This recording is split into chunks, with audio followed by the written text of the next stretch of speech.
My name is Ben Llewelyn-Jones and I'm the British Deputy High Commissioner here in Lagos, Nigeria. I'd want to thank you for allowing me to give a goodwill message for this Dawn Project seminar, and in particular I want to recognise the leadership of Her Excellency Mrs Osinbajo and our organiser Dr Pamela Ajayi, our host today. My focus will be climate equity, but I'll start with a simple answer to the question that our organisers have posed today. A plea for a green Nigeria, does anyone care? And the answer is yes, we the UK do care. We care intensely about the future of our planet and indeed about climate change. And that's why the UK will host a global conference of parties on the UN Convention on Climate Change in Glasgow in 2021. And it's why the UK as a country has become committed to net zero emissions by 2050, and we've enshrined that in UK law. And when it comes to climate equity, we take so seriously the importance of working with countries like Nigeria and their developing economies to assist to making a transition to a low carbon green economy. Every country has a different history and a different profile of carbon emissions, and it's not enough for developed countries like the UK to ask developing countries to not emit carbon and to not endanger the future of the planet.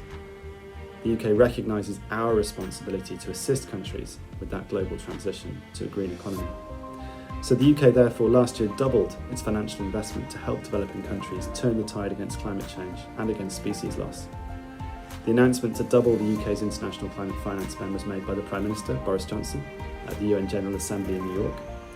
International climate finance refers to the UK aid support given to countries to deal with the causes of climate change, like preventing deforestation and reducing carbon emissions, and to prepare for its effects, like giving poor farmers climate-resilient crops that can grow in hotter, drier conditions, or implementing early warning systems in areas vulnerable to flooding. The Ayrton Fund, which was also launched by the UK Prime Minister, is a tangible example of the UK's international climate finance investment. The fund will give British scientists and innovators access to up to £1 billion UK of aid funding to create new technology to help developing countries reduce their emissions and to meet global climate change targets. And in total, this means the UK will up its international climate finance spend to at least £11.6 billion UK over the next 5 years, between 2021-22 and 2025-26. It represents a doubling of the UK's commitment to spend at least £5.8 billion UK on tackling climate change to 2021, which we announced ahead of the landmark Paris meeting COP21 in 2015. We know the impact of climate change will be felt most severely in the developing world, where 100 million people could be pushed into poverty by climate impacts as soon as 2030, according to the World Bank.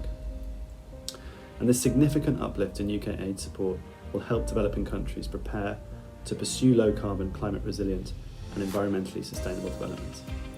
Specifically here in Nigeria, the UK is supporting delivery of the Solar Home System mini-grids project that will provide energy to 5 million homes to help 25 million people without access to energy.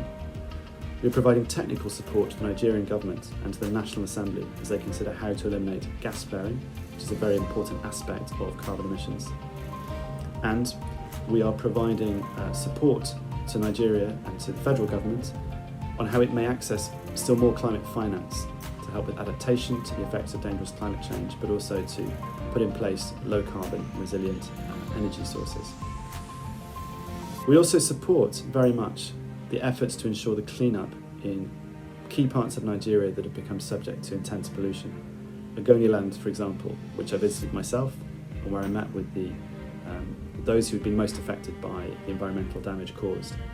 And it's important now, I say, that cleanup is intensified, the beneficiaries receive the benefit of the funding that has been put in place to help them, and that issue is addressed with urgency. My key message to you, though, would be that the UK does not just recognise that poorer countries should not be held accountable for carbon emissions they did not produce. We recognise our responsibility to assist those countries to tackle the threat of dangerous climate change. That is climate equity to me.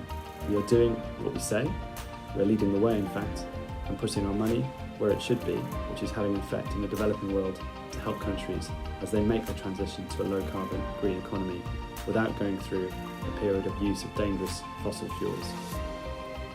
I would encourage all who are participating in this webinar to consider what they can do, how they can add their voice to others, and how they can become part of the global movement that will tackle dangerous climate change.